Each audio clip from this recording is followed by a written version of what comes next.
Are you a healer or a mystic that's amazing at your craft, but broke as shit? Then this video is for you. Because here's the truth. Being a light worker isn't supposed to mean financial struggle. And yet, everywhere I look, I see gifted, amazing people who are bringing light to this planet, but they're freaking broke. Here's the thing. You've been told that money and spirituality don't mix. That if you're truly spiritual, you'll give away your services for free and sacrifice your well-being for the sake of other people. This belief system is costing you, and not just financially, but energetically. In this video, I'm going to show you why this pattern exists, how to break it, and what you can do starting today and to align your energy with real, sustainable income. Let's talk about what I constantly see with broke lightworkers. You've spent years honing your craft, certifications, training, working with clients, and yet the business side of things is a massive block. Maybe you don't even have a business started yet, even though you've poured thousands of dollars into your education over the years. Or maybe you do have a business, it's just not where you want it to be. I see light workers who really feel uncomfortable making a price for their product and services. You might be worrying that you're charging too much, that you don't want to take advantage of people, especially when these people probably need your help. Otherwise, they wouldn't be coming to you in the first place. Often what happens is that you will charge not enough for your services, even though you have spent tens of thousands of dollars, if not hundreds of thousands of hours, making your craft and your skills what they are today. This can also build resentment within yourself because your business isn't giving you that chi back. Another big problem that I see is light workers want to make a big impact, but they're not sure how to do it at a financial level. It's like the money doesn't match what you're putting out there in the world.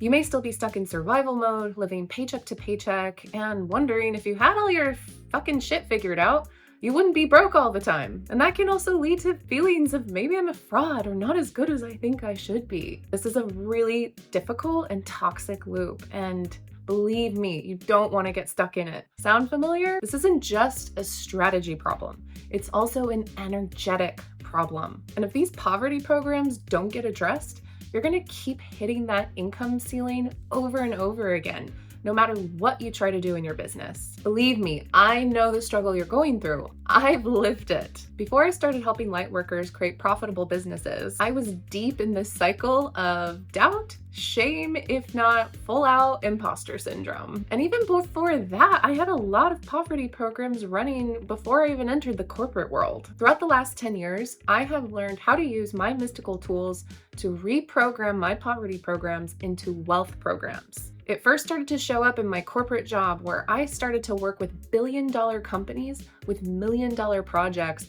making multi-million dollars in revenue. I also went from a broke college student, and I mean broke, we're talking 6 figures in financial debt due to my student loans, to within about 5 years becoming a literal millionaire. And yeah, I worked my ass off, but working all the time doesn't necessarily mean profits, income, and wealth. I learned how to clean up my poverty programs, attract wealth into my life, and program myself to have a wealth mindset so that I would attract that chi into my life. I also saw what a lot of other people face that is totally oblivious to them. If you don't know how to receive money, or even a gift or a compliment, you are not going to become a wealthy person. It's so important to learn how to receive and not just give. This is probably one of the biggest problems that I see with light workers. It's in our nature to constantly give and share with others. And don't get me wrong, that's a very good thing.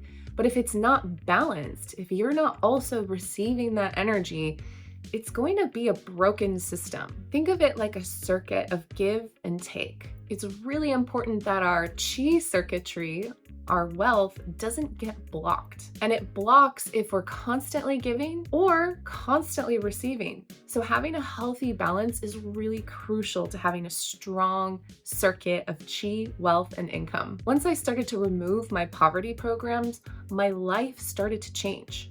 I got an amazing job that I literally could have never imagined was real, let alone they actually wanted to give it to me, and it paid really well. And although I really didn't have a clue how to work in the corporate world, I was an academic for years before that. Behind the scenes, I was delving into my mystical inner work. I'd made myself financial goals and realized that I had to change my mindset and my energy if I wanted to reach those financial goals. What I found is having both a practical approach and a mystical approach is super important to increasing your wealth as a lightworker. And now I'm going to teach you how to do the same. Step 1, shift your frequency. One of the most important lessons to learn is that money is not evil. There's so much programming in society to think that literally money is the root of all evil. And there's a reason for that. It's to prevent you from becoming powerful, rich, and able to change the world. But that's a topic for another day. First, what you need to do is reestablish your connection with money. There's a free exercise that I use all the time, and it completely changed my life and how I even view and have a relationship with money. I'll link it in the description below, so be sure to check it out. It's totally free. Once you reestablish a connection with money, you start to see at a mystical or spiritual level that it's not actually inherently evil. In fact, the energy behind money is Gaia. It's the universe wanting to provide to you. But if you're constantly pushing money away because maybe unconsciously you think it's dirty or evil, or maybe you just had it in your life so it feels uncomfortable or unfamiliar, those belief systems are going to perpetuate. So have a look. What limiting beliefs do you have about money that are stopping you from attracting more of it into your life? There are a bunch of other tools that I've used over the years to help shift my frequency and how I think and have a relationship with money. I highly recommend using the fear processing exercise, which I've also linked below, totally free. And believe me, it is so powerful at helping you to process any negative feelings or belief systems or fears that you have about money. Once you've started to shift your frequency about your relationship with money, it makes everything else a whole lot easier. Step 2, own your value. There are a lot of spiritual practitioners and light workers out there who have so many skills and so much expertise, but you may not know how to present it to the world. And I mean that quite literally. How much do you charge for your services? It's really common for lightworkers to feel apologetic about charging for their services. And this goes back to the previous step about processing your limiting beliefs about money, because society says that if you charge for your value, especially if you're a spiritual person, that somehow makes you a bad person. Everyone's got to make a living and pay to live on the planet, at least for now. So let's start embracing the truth. You have bills to pay. And that's okay. We all do. One of the things that I like to look at to help me see what I should charge for my services is to do a little market research. So what I do is I search for people on social media who are in a similar brand or niche area of business that I'm in. And then I look at what are they charging for their services. And I'm not talking about the broke ass people. I'm looking at the people who I want to emulate and be like, I want to be that successful. So have a look and see what are they charging for their services. You should also consider things like time.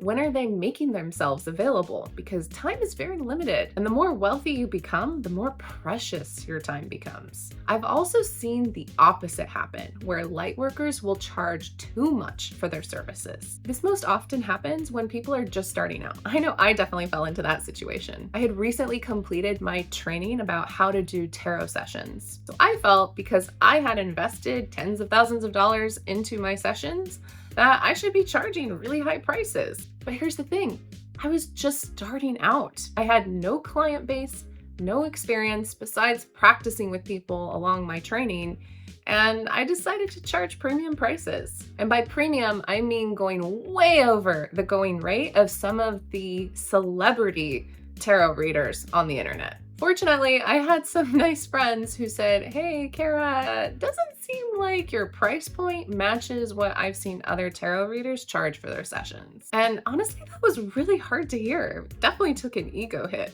But I'm so glad they told me, because they were completely right. I was charging way too much for my tarot sessions. And it's not to say that I can't charge that amount eventually. It's just my skills weren't actually at that value that I was charging. I learned over time, especially doing session work, that I need to have a lot of clients and a lot of hours with clients under my belt before I start to charge those premium prices. But I also realized that I didn't want to go the other way because I've seen a lot of people way undercharge when it comes to tarot services. In fact, sometimes I'm kind of shocked how cheap they can be. So there's a really important fine balance that you need to identify for yourself, your business, and your field of work, because every industry is different. And also, what I charge for a one-on-one session is super different than what I'm charging for an online course. So you also have to take into consideration the products and services that you're providing. Because if you're providing a tangible product, like something you had to make with your hands, or it has manufacturing costs, you need to include those costs into the pricing of your product. Sometimes the margins or the difference between the profits and what you paid to make the product can be really small. So again, you just have to really look at what's appropriate for your skill, your level of expertise, and the market for purchasing your goods and services. Admittedly, figuring out what and how much to charge for your services can be really tricky, but it's also all about the chi and the energy behind it. Once you look at the practical stuff like hours, time, commitment, your level of expertise, have a look at the energy behind you charging for your services. If you feel any doubt or guilt or apology about what you're charging, do the fear processing exercise. If you don't, that energy is going to bleed through your products. If you're putting out a product that, let's say, is $500, but you secretly feel or think that no one will ever pay $500 for it, guess what? They won't. But if you put out a product or service that has the value of, let's say, $2,000, and you know it because you have put so much time and energy into making an incredible experience, but only charge $500, that's a very different thing. Can you see the difference in the energy? It's really important to own your value and be honest with yourself. If you're just starting out, don't charge as much. If you've been in the industry for a long time and maybe you have so many customers you can't handle them all, that's a sign to increase your prices. So it really depends on your unique situation, but just be honest with yourself and have a look and see what can you do at a practical level and at an energetic level when it comes to charging your services. Step 3, package your gifts. I see a lot of lightworkers that might not have a good idea about how to package their superpowers. For example, you might have a ton of skills and you're not quite sure how to literally just put it out there and teach the world. Or maybe you have a ton of products and they're kind of all just random and not very cohesive for your customers. And don't get me wrong, it's totally okay to have a lot of products, but what's more important is that you provide some kind of signature offer to your customer base. And here's why I think the signature offer is such a great strategy. One, it helps people remember what you're all about. If you offer one really clear, solid thing that is incredible, they will come back for the other products. But you want to have that flagship or that core offering that really stands out from the rest. You can also add a lot of bonuses and other products that complement that signature offer to make it even more cohesive or expansive or even more fun for the customer. So for me, my core signature offer is an online course. What I love about online courses is that they're pretty easy to make and they scale really easily so it doesn't suck up all of your time, and you can sell them indefinitely. But basically, you can sell 10,000 versions of the same course and not even know the difference. Now, there's a lot of other products that you can make that complement an online course, like workbooks, one-on-one coaching, how-to videos, guides and ebooks, and many other services that can complement an online course. If you have a brick and mortar business, for example, let's say you own a wellness center, you're probably still going to have some kind of signature or core offering for your customer base. Maybe you specialize in a specific type of acupuncture or massage therapy. You might offer different services or packages around this, but it's pretty clear what you guys are really good at. That's the same thing as your signature offer. People know what to come to you for, and that is what helps them to come back. The thing I love about online courses is that they can help scale your business and bring in that passive income to your business. I say passive because it's not passive. You do have to put a lot of upfront work to make a really good online course. But once it's done and it's made, it can pretty much just be there indefinitely as long as you want it to be.